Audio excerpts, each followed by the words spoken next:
Hi, and welcome to today's webinar, How to Empower Patients with Your Website. We'll be looking at a few different factors today to look at how we can help your patients more um, based on the way that patient expectations are changing and what you can do to meet those expectations. Basically, the whole concept that we're trying to get across is in your practice, you already know how to engage your patients, how to empower your patients. We're going to look at how we can take that experience and put it onto the web as well. My name is Michael Roberts. I'm the marketing director here at Mudbug Media. We're based out of New Orleans, so that's kind of where we get the quirky name. We've created this platform called the P3 Inbound platform, and that P3 stands for Patients, Pathologies, and Procedures. Overall, we're trying to help practices gain control. There's a lot of things that are changing in the field of medicine. There's a lot of factors that we're actually looking at some of those changes today. And so by helping practices gain more control over what they're doing, we're going to help them try to get the right patients, the right pathologies, and the right procedures. So as we're looking at some of these changing expectations, I'd like to help define what it is that's actually changing. And there's a lot of different areas where medicine is changing, but the patient himself or herself is actually changing as well. We are getting used to booking flights online. We're getting used to making any kind of reservation, going through and being able to complete all of these actions online. And it's surprising almost when people don't offer that ability. It's just become such a part of that expectation. And there's a lot of, in last month's webinar, we talked about how people are getting used to this whole concept of like online shopping, even when it comes to their physician. And so they're looking at review sites, they're looking at a lot of different sources of information. And you can go back to that webinar section that we have on our website and review that information. But in terms of how it affects you on your website, just know that patients are looking for that same kind of service in terms of being able to get completely prepared before they have to come into your practice. So we all know that patient satisfaction is an important metric in medicine. It's continuing to become more and more important for everybody that's involved. And so practices have done a good job of figuring out how to start engaging people and how to start measuring how well they're doing with patients, start figuring out what areas they can improve on.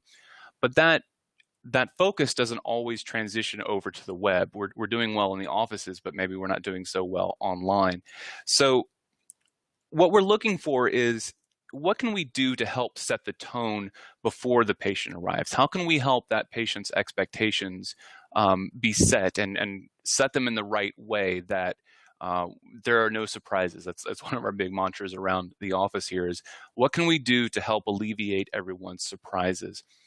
There's a lot of times where, especially if a patient's going to a practice for the first time, they can experience a lot of anxiety. There's a lot of unknowns that are going into that scenario. Think about if you're an orthopedic practice, and we work with a lot of orthopedic practices through the services that we offer. But if you're going to see an orthopedic surgeon, your primary care physician or somebody has let you know that, hey, I think you have a problem with this. And let's say you're having hip pain or you have arthritis or you have whatever those things are. And now they're telling you that you need to go see a surgeon, which automatically jumps to, oh, no, I need surgery, and automatically jumps to a lot of other concerns. And so anticipating their needs, anticipating the needs of your patient, and helping them out in every way that you can is going to help alleviate a lot of that anxiety. It's going to help them get a better feel for what they're going into and not have that same kind of worry. So here's the big idea that we're trying to get across with today's webinar. It's, your website needs to do these three things, and I would argue that everybody that is looking at this kind of material, they're already doing that for your practice. You're already doing that if you're at a hospital. You're already doing these kinds of things for patients in person, but maybe you're not doing it online the way that you could. So those three main goals: guide, explain, and enable. So let's take a look at guiding your patient. When you think about it in terms of, let's call it real life, rather than online experiences, if a patient wants to get in touch with you, that patient can give you a call on the phone, they can email you, they can even drop by your practice and just come up and talk to you if they need to. So there's a lot of ways that you make it easy for the patient to get in contact with you. You're making yourself available to them. You're making yourself ready to answer their questions, ready to help them out. If you think about when somebody walks into the practice for the first time, there are signs that clearly label where they should be. Here's the waiting room. Here are the the rooms for the actual meetings, the actual appointments. Here's where you sign in. All of that kind of stuff. You're already clearly labeling that. But again, this is where sometimes our websites don't do this as well. So let's talk about modern website design. Let's shift this to sort of an online focus. Are you giving that kind of appearance? Are you giving the kind of look and feel that you would hope that your patient would experience? I've been looking for a dentist to go and to find, to be that next person that's going to help me out with that. And so I've done a lot of research on which dentist I want to go see, and there's a lot of different ideas that you think about in terms of, well, do they work with my insurance well? Do they handle this kind of information well? Are they actually going to do what I need? But a lot of that initial impression is formed very quickly by a couple of things. One, how does their practice actually look? I drive by a lot of dentists' offices on my way into work. And there are some buildings where I am clearly not going into that building. I'm clearly not going to book an appointment with that dentist. Same thing, even if you think about your waiting area. If you have folding chairs in your waiting area, that's clearly a sign that, hey, we're not really putting too much into this. We're ready to close up shop and go somewhere else any day. It's not exactly a very encouraging process for your patients. The same kind of thing happens online. If you have something that's very, very I don't want to pick on any one particular vendor too much, but if you have something that's very clearly a stock template and your information is just kind of thrown on top of a generic looking office or whatever that may be, there's a clear lack of commitment to this particular source of communication. Even if you are you do have a site that was great 5 years ago, 10 years ago, and it's just not keeping up. It's the same thing. It's the same kind of a thought process to, hey, that building is starting to really look old, and I don't know if they're really committed to doing this kind of work well. These appearances really matter. They form a lot of impressions very quickly in your patients, and you want to form the right kinds of impressions.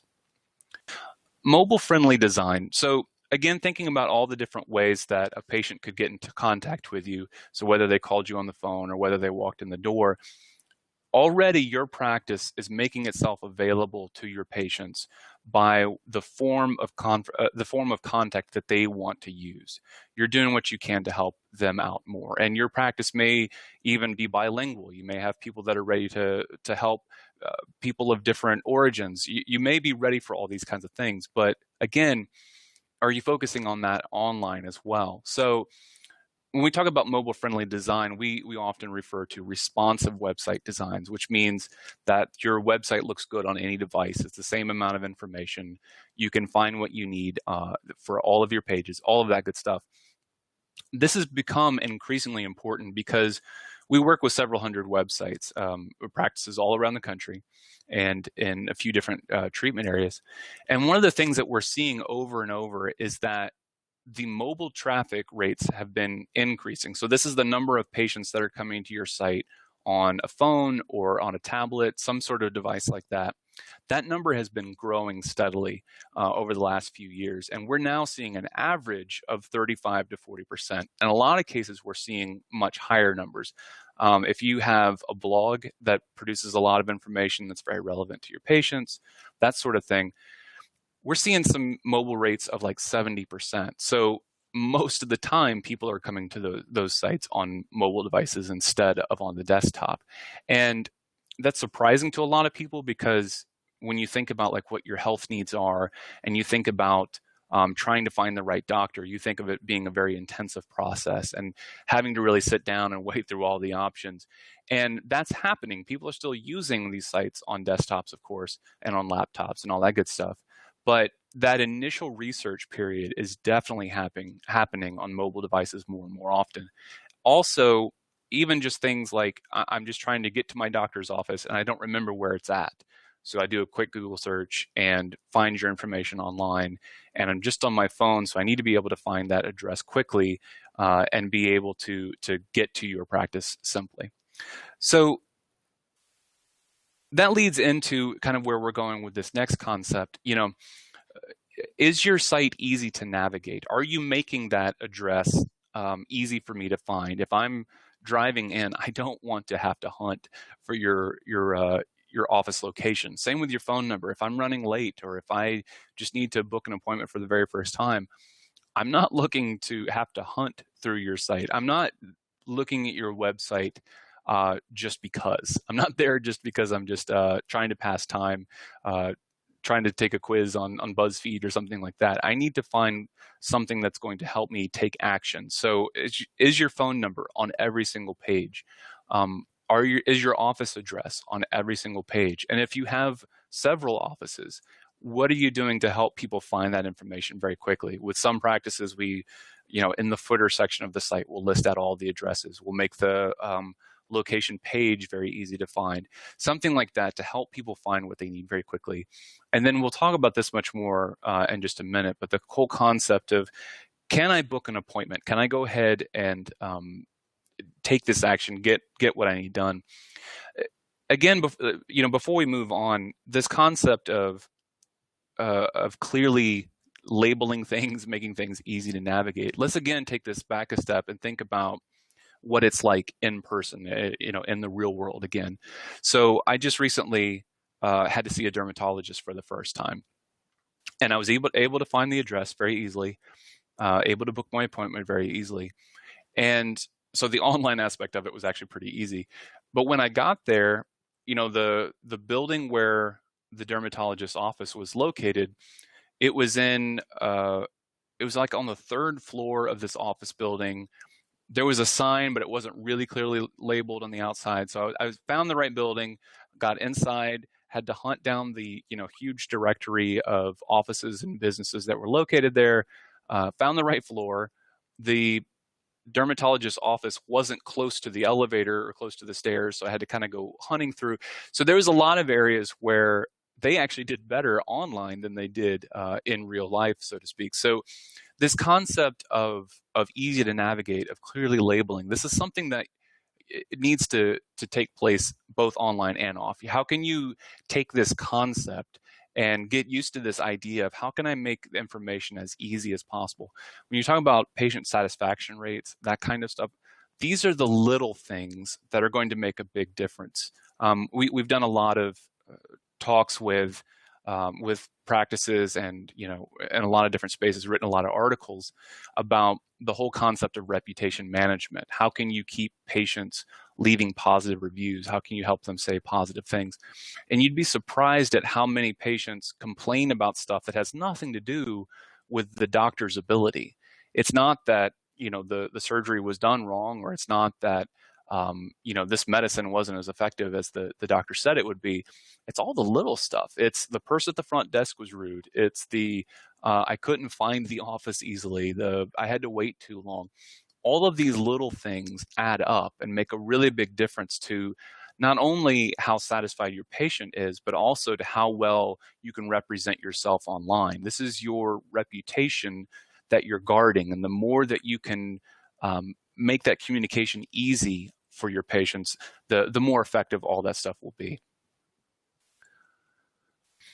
So we've talked about this whole concept of guiding patients. Now let's talk about explaining. How do we explain to your patients what it is that you actually do, your procedures and your services?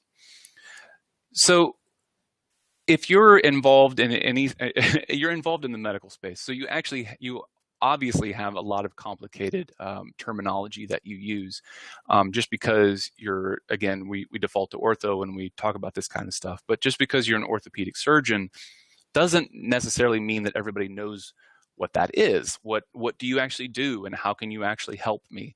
There are a lot of people that help with arthritis. What is it that you do that's different from somebody else? At the bare minimum, list out what it is that you do.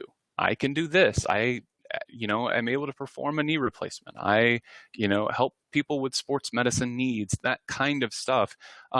Because you'd be surprised at how often people don't know that, how often patients don't know that, and even sometimes how often your own office personnel may not know that kind of stuff. There's a story that we've heard about a practice that they had just hired on a young physician, and he was very concerned about getting into sports medicine, really helping out his community, all that kind of stuff. But he never could get patients for that particular field. And so as he's walking out someone that's not the right patient for him, but he's helping out and doing his part for the team, he hears somebody at the front desk explaining on the phone, no, we don't do sports medicine, we do orthopedics. And so that launches into a long discussion about, no, we do both. It's okay. But that internal communication wasn't working. So there was no way external communication was going to work properly. So it's a problem. It's the same kind of thing when we talk about sort of online and offline, just how well your signage is working. Are you communicating internally well? And then are you communicating to your patients well? Getting that information on your site, clearly describing what it is that you do. We've looked at a past webinar about how just that process of clearly describing what it is that you do can help with search engines understanding your site better, with search engines sending the right patients to your website. So this is something that has positive effects on down the line. The better that you can be at being clear to your patients and being clear online, again, the more positive impact that it's going to have. Answering patient questions. Think about when,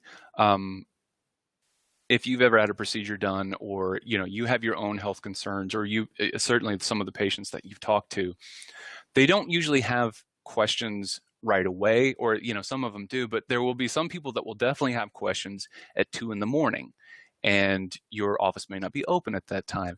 What is it that they're going to be able to do to figure out what they should be doing for either a pre or post-op instruction, or if they just have a frequently asked question? The first thing that they're probably going to do is jump to something like WebMD. They're going to jump on Google. They're going to jump on these different things to just figure out, if I have seepage from this bandage, is that a good thing or is that a bad thing? Does it mean I'm dying, or does it just mean, hey, this is a normal, healthy reaction to this? These kinds of questions are going to come up over and over again, and your phones aren't always on. They're not always ready to receive patient questions. Even if you're just a high volume practice and you just can't answer the phone when they need to get in touch with you right away, by putting some of that information online, you're going to be able to help reassure patients. You're going to be able to calm them down some. Our CEO of our company talks about having an experience like that, and he's very well versed in the field of medicine, understands what kinds of occurrences happen after this particular surgery that he had, but still he was very concerned. He had to call his physician, and come to find out, yes, it's fine. No, you're not dying. There's nothing going on abnormal like that. Help people out. Put that information online. Make it easy for them. Again, this concept of just making it easy is going to be critical over and over. So we've looked at how to guide your patients. We've talked about explaining what it is that you do. This final step is where you can really help people see action, really help them be able to do something about whatever it is that they're going through. It's this concept of enabling patients. And there's a lot of phrases. This is a very popular buzzword right now, this whole concept of enabling the patient. But this is something where this is where medicine is going. This is what we need to do to help patients be able to be more proactive about this kind of stuff. Again, patients are on your website for a reason. They're not just browsing. They're not just having fun. They're not just checking to see the score on a game, something like that. They are there because they have a need. Either that person has a need, or someone they know, maybe a family member, has a need, and they need help with this kind of thing. So what can you do? People are looking for, one of the things that they're looking for clearly is how to schedule their appointment. And if at all possible, if you can make it happen to where they can go ahead and book their appointment online and have that process complete while they're there on the website, that's going to be a huge win. It's going to be a huge win for the patient and for you, because we are forgetful people, and unless it's an emergency, and they're probably not going to be looking to book an appointment if it's an emergency, but it's far too often that we're going to think about the fact that we should schedule an appointment with our doctor and then not follow through. We got busy, somebody asked us a question, whatever that thing is. There are so many reasons that your patients are distracted. There are so many things that are vying for their attention at the same time. Make it easy for them. Increase those chances that your patient will actually show up. Help them make that process easy. Book the appointment.